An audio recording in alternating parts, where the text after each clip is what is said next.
नमस्कार दोस्तों, स्वागत है आपका हमारे YouTube चैनल ट्रेंडिंग जीके पे। देखिए फ्रेंड्स, आज की वीडियो में हम संविधान की विशेषताएं और संविधान के स्रोत के बारे में बात करेंगे। उनसे जुड़े हुए इंपॉर्टेंट वन लाइनर्स को यहां पर कवर करेंगे। लास्ट वीडियो में हमने संविधान से और उसकी प्रस्तावना से जुड़े हुए इंपॉर्टेंट क्वेश्चंस को देखा था और उससे पहले हमने संविधान सभा और संवैधानिक विकास के बारे में बात करी। ये हमारी संविधान की तीसरी क्लास है। अगर आपने इससे पहले की क्लासेस को नहीं देखा है, आप उनको प्लेलिस्ट से जाके देख सकते हैं। तो चलिए दोस्तों, आज के वीडियो को शुरू करते हैं। आज का हमारा पहला क्वेश्चन है, विश्व का सबसे बड़ा, सबसे लिखित और सर्वाधिक व्यापक संविधान किस देश का है? तो देखिए, दुनिया का सबसे बड़ा और सबसे बड़ा लिखित संविधान ये भारत का है। ठीक है। क्वेश्चन आता है, सबसे पहला लिखित संविधान किस देश का था? तब आप अमेरिका का नाम बताएंगे। और क्वेश्चन आता है, किस देश का संविधान अलिखित है, लिखा हुआ नहीं है? तब आप ब्रिटेन का नाम लेंगे। ठीक है। भारत के संविधान में भारत को क्या माना गया है? तो भारत के संविधान में भारत को राज्यों का एक संघ माना गया है। यह क्वेश्चन हर बार आपसे पेपर में पूछा जाता है कि भारत को संविधान में क्या कहा गया है? राज्यों का एक संघ कहा गया है। और एक और क्वेश्चन आता है, क्या राज्यों को अधिकार है इस संघ से अलग होने का? तो इनको अधिकार नहीं है। ठीक है। अमेरिका भी क्या है? अमेरिका में भी 50 राज्य हैं, उनका एक संघ मिलकर बनता है यूनाइटेड स्टेट्स ऑफ अमेरिका, संयुक्त राज्य अमेरिका। लेकिन वहां पर राज्यों को अधिकार है अलग होने का, भारत में इनको अधिकार नहीं है। ठीक है। भारत एक धर्मनिरपेक्ष देश है, इसका क्या अर्थ है? कल हमने इसके बारे में डिटेल में बात करी थी। इसका राज्य स्तर पर कोई धर्म नहीं होगा, यानी राज्य से मतलब क्या हुआ? राज्य सरकार का, प्रशासन का कोई एक निश्चित धर्म नहीं होगा। भारत किस प्रकार का देश है? तो भारत एक संसदात्मक प्रजातंत्र है। ठीक है। दो क्वेश्चन आते हैं, दो शब्द हैं, आपको याद करना है। एक आपको संघीय शब्द याद करना है और एक संसदीय शब्द याद करना है। इसके बारे में हम आगे देखेंगे जब हम संविधान के स्रोतों के बारे में बात करेंगे। आपसे पूछता है, भारत में जो संघीय प्रणाली है कि केंद्र होगा, उसके साथ राज्य होंगे, केंद्र सशक्त होगा, ये प्रणाली कहां से ली है? तो संघीय प्रणाली हमने कनाडा से ली है। और संसदीय प्रणाली की बात करें कि 2 सदन होंगे, दोनों में बिल पास होंगे, इस तरीके से, तो संसदीय प्रणाली हमने ब्रिटेन से ली है। संघीय पूछेगा तो कनाडा और संसदीय पूछेगा तो ब्रिटेन। ठीक है। भारत किस प्रकार का है? संसदात्मक प्रजातंत्र है। भारतीय संविधान का स्वरूप किस प्रकार का है? तो भारत का जो संविधान है, इसका स्वरूप संरचना में संघात्मक है और भावना में एकात्मक है। भारतीय संविधान पर सबसे अधिक प्रभाव किसका पड़ा है? तो जो हमें रेगुलर फॉलो करते आ रहे होंगे उनको ये क्वेश्चन पूरा क्लियर हो चुका होगा कि हमारे संविधान पे सबसे ज्यादा प्रभाव जो भारत सरकार अधिनियम है 1935 का, इसका पड़ा है। ठीक है। मेन डिफरेंस क्या है दोनों में? 1935 वाले में प्रस्तावना नहीं थी, हमारे संविधान में प्रस्तावना है। दूसरी बात, ये जो 1935 का अधिनियम है, क्योंकि इतना इंपॉर्टेंट है, हमारे संविधान का मेन स्रोत है, ये बना किसकी सिफारिश पर? तो आपने क्वेश्चन पढ़ा होगा, साइमन कमीशन भारत आया था। साइमन कमीशन 1928 में भारत आया था, 27 में गठित होता है और 28 में भारत आता है। इसी साइमन कमीशन की सिफारिशों पर यह अधिनियम बना था। ठीक है। भारतीय संविधान में कितने आर्टिकल्स हैं? तो अगर हम भारत के संविधान में आर्टिकल्स की बात करें, 395 आर्टिकल्स हैं। तो उस हिसाब से 350 से अधिक यहां पर सही हो जाएगा। लेकिन लगातार संशोधन होते रहते हैं, 100 से ज्यादा संशोधन हो चुके हैं, कई सारे नए आर्टिकल जुड़े हैं, लेकिन जो मूल संख्या है वो 395 ही है। संविधान में आर्टिकल्स को इस तरीके से जोड़ दिया, जैसे 11 के साथ 11.1 जोड़ दिया, 11.2 जोड़ दिया, इस तरीके से।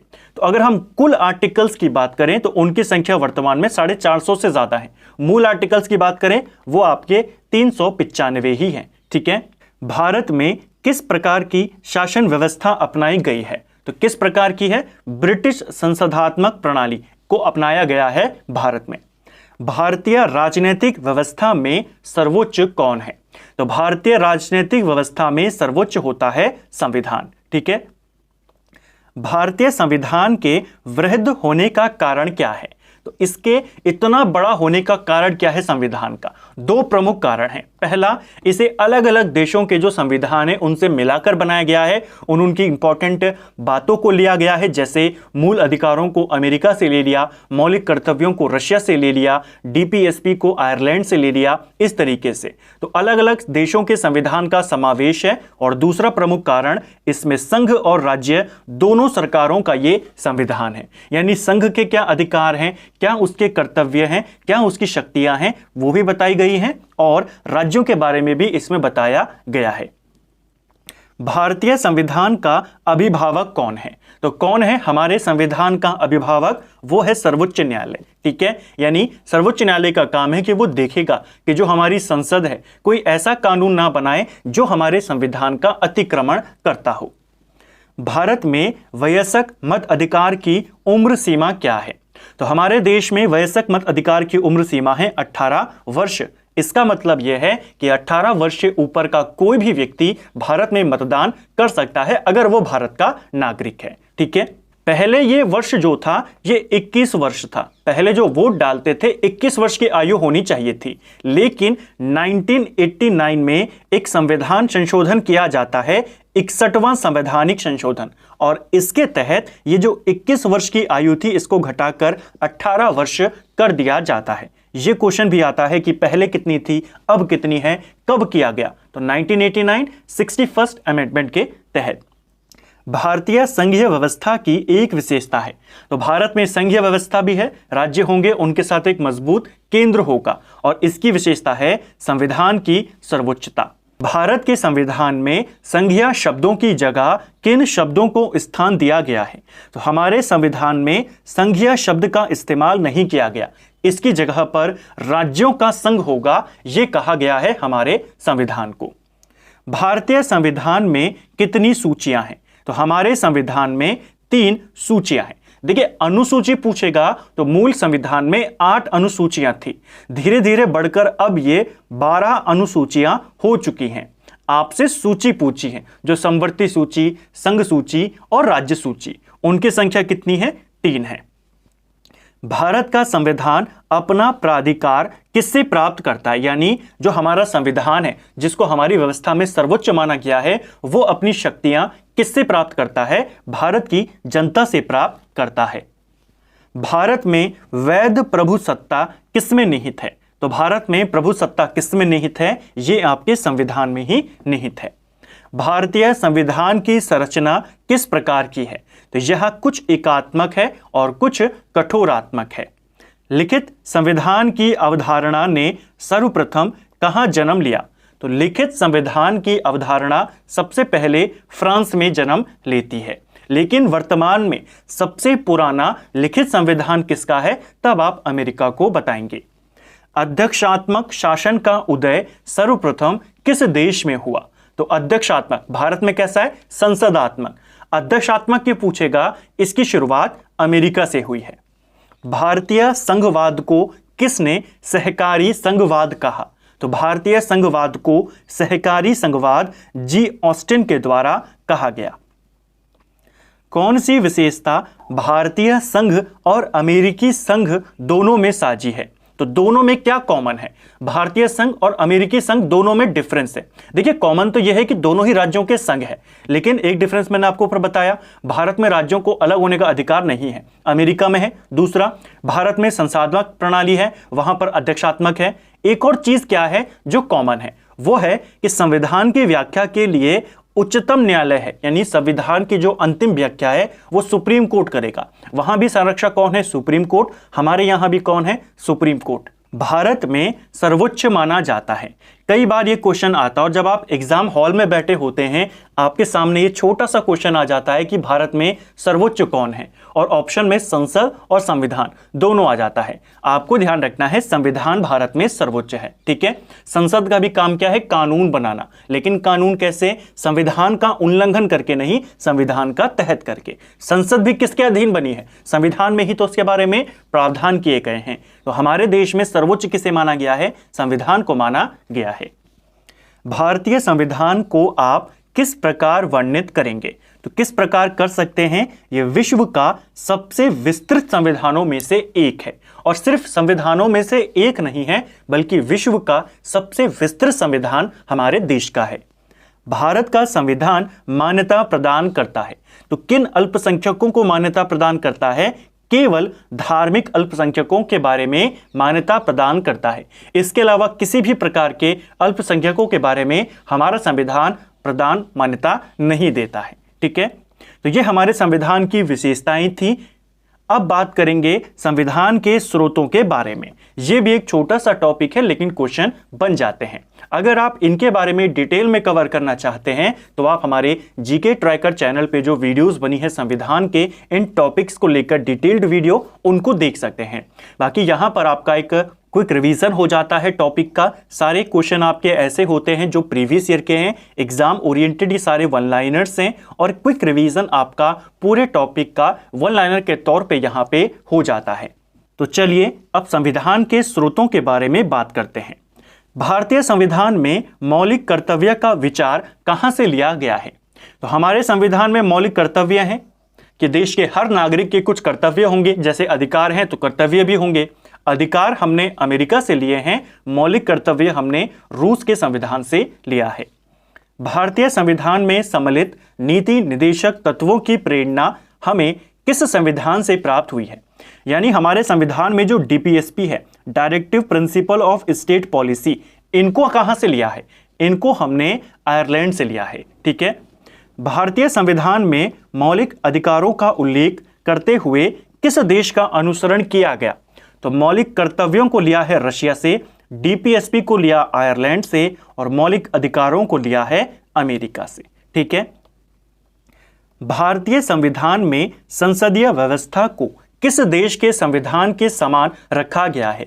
तो संसदीय व्यवस्था कहां से ली है? ब्रिटेन से ली है।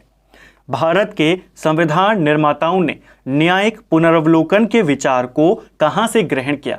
न्यायिक पुनर्वलोकन यानी सुप्रीम कोर्ट अपने ही दिए गए फैसले को पुनर्विचार कर सकता है, उसकी जुडिशियल रिव्यू उसको कर सकता है, और यह व्यवस्था हमने अमेरिका से ली है। ठीक है, कानून के समान संरक्षण वाक्य कहां से लिया है? तो कानून के समान संरक्षण मिलेंगे, यानी कानून सबके लिए बराबर है और कानून के सामने सब बराबर हैं, ये हमने अमेरिका के संविधान से लिया है। भारतीय संविधान में राज्य के नीति निदेशक तत्वों की संकल्पना किस देश के संविधान पर आधारित है? ऊपर कवर किया है, आयरलैंड के संविधान के ऊपर। राज्यसभा के गठन में प्रतिभा, अनुभव और सेवा को प्रतिनिधित्व देने में भारतीय संविधान निर्माता किस देश से प्रभावित हुए? सिंपल सी बात करें, आप जानते हैं राज्यसभा में 12 सदस्यों को अलग अलग क्षेत्रों से, साहित्य के क्षेत्र से, कला के क्षेत्र से, खेल के क्षेत्र से राष्ट्रपति के द्वारा मनोनीत किया जाता है।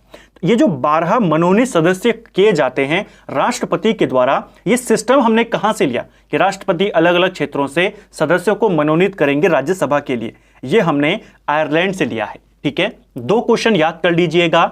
राज्यसभा में सदस्य 2 तरीके से जाते हैं, एक तो निर्वाचित होते हैं जिनको इनडायरेक्टली विधानसभाओं के द्वारा चुना जाता है, और दूसरा वो मनोनीत होते हैं जिनको राष्ट्रपति चुनते हैं। तो जो मनोनीत होते हैं वो हमने आयरलैंड से लिया, और जो निर्वाचन होते हैं, जो प्रक्रिया हमने ली है कि उसमें जनता वोट नहीं करेगी, विधायक वोट करेंगे और फिर जो सांसद होंगे वो राज्यसभा में जाएंगे। तो राज्यसभा में निर्वाचन की प्रक्रिया हमने साउथ अफ्रीका से ली है, लेकिन मनोनीत करने की जो प्रक्रिया है वो हमने आयरलैंड से ली है। ठीक है, संविधान के संरक्षक के रूप में सर्वोच्च न्यायालय का अधिकार विश्व के किस संविधान से लिया गया है? तो सर्वोच्च न्यायालय संविधान का संरक्षक होगा, यह हमने अमेरिका से लिया है। भारतीय संविधान में समवर्ती सूची किसके संविधान से ली गई? तो कल भी हमने इसके बारे में डिटेल में बात करी। 3 सूचियां हैं, संघ सूची, राज्य सूची, समवर्ती सूची।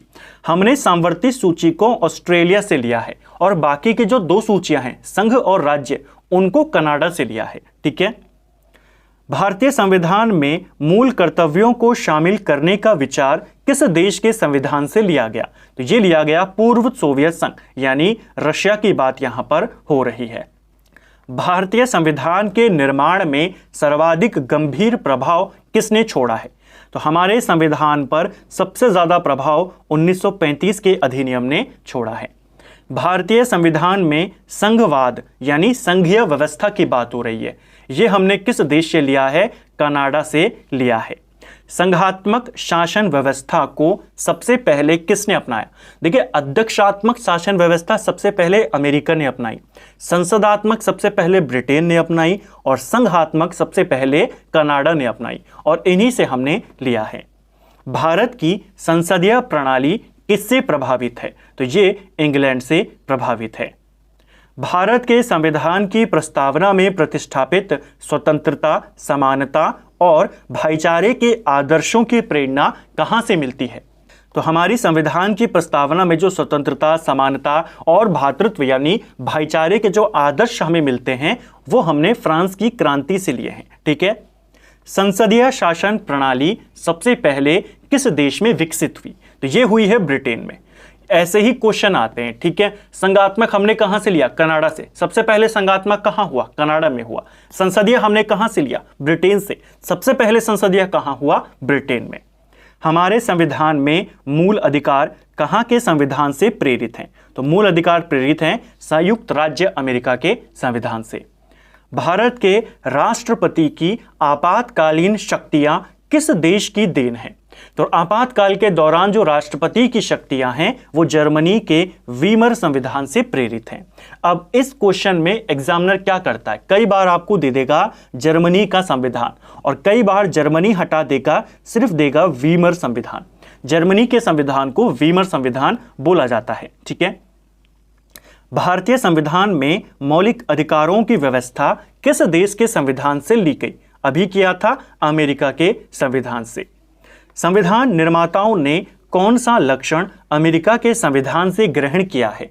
तो अमेरिका के संविधान से हमने सर्वोच्च न्यायालय के न्यायाधीशों को पद से हटाने की जो प्रक्रिया है कि इनके ऊपर महाभियोग लगेगा, संसद में दोनों सदनों से आरोपों की जांच होगी, उसके बाद इनको हटाया जाएगा, ये हमने अमेरिका से लिया है। हमारे संविधान में मूल अधिकार किस संविधान से प्रेरित हैं? तो देखिए, ये क्वेश्चन हो चाहे ये क्वेश्चन हो और चाहे हमने जो ऊपर देखे, सारे क्या हैं? एक जैसे क्वेश्चन है। सबका आंसर क्या होगा? अमेरिका। मूल अधिकार जहां पर आ जाए सीधा अमेरिका को आपने टिक करना है। भारत के संविधान में उद्देशिका का विचार कहां से लिया गया है? अब देखिए, उद्देशिका का विचार यानी प्रस्तावना। हमारे संविधान में एक प्रस्तावना होनी चाहिए, ये विचार हमने अमेरिका के संविधान से लिया। और हमारी जो प्रस्तावना है इसकी जो भाषा है इसको हमने ऑस्ट्रेलिया से लिया है। तो दोनों याद करेंगे। उद्देशिका यानी प्रस्तावना का विचार पूछेगा तो अमेरिका को कहेंगे और प्रस्तावना की भाषा कहेगा तो हम ऑस्ट्रेलिया को कहेंगे। ठीक है। भारतीय राजनीतिक व्यवस्था में इनमें से कौन सर्वोच्च है? तो कौन सर्वोच्च है? जैसा मैंने कहा, संसद भी आ गया ऑप्शन में, सुप्रीम कोर्ट भी आ गया, धर्म भी आ गया। सर्वोच्च कौन है? संविधान। ठीक है।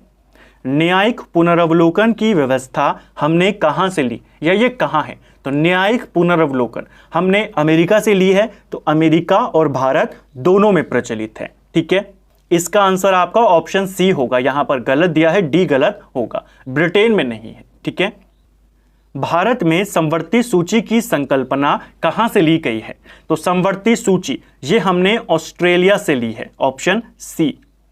नेक्स्ट है, भारतीय संविधान में सन्निहित मूल अधिकारों की अवधारणा किस देश के संविधान से ली है? तो मूल अधिकार आपको जानते हैं, अमेरिका के संविधान से हमने इनको लिया है। ठीक है। तो फ्रेंड्स, ये था हमारी सीरीज है क्विक जीके रिवीजन सीरीज, जिसमें हम जीके के topic wise important one liners को यहाँ पे कवर कर रहे हैं। आज हमने संविधान का तीसरा पार्ट यहाँ पर कवर किया और इसमें हमने संविधान की विशेषताएं और संविधान के विभिन्न स्रोतों को कवर कर लिया। उम्मीद करता हूं आपको आज का वीडियो पसंद आया होगा। अगर आपको ये वीडियो पसंद आया है तो वीडियो को लाइक करें। अगर आप चैनल पर पहली बार आए हैं, चैनल को सब्सक्राइब करें, अपने दोस्तों के साथ शेयर करें। वीडियो आपको कैसा लगा कमेंट बॉक्स में हमें ज़रूर बताएं। और अगर आपने इससे पहले की जो क्लासेस हैं, इस सीरीज़ के अंतर्गत हम अभी तक प्राचीन भारत को पूरा कवर कर चुके हैं, तो उसको भी आप प्लेलिस्ट में जाके देख सकते हैं। Thank you friends.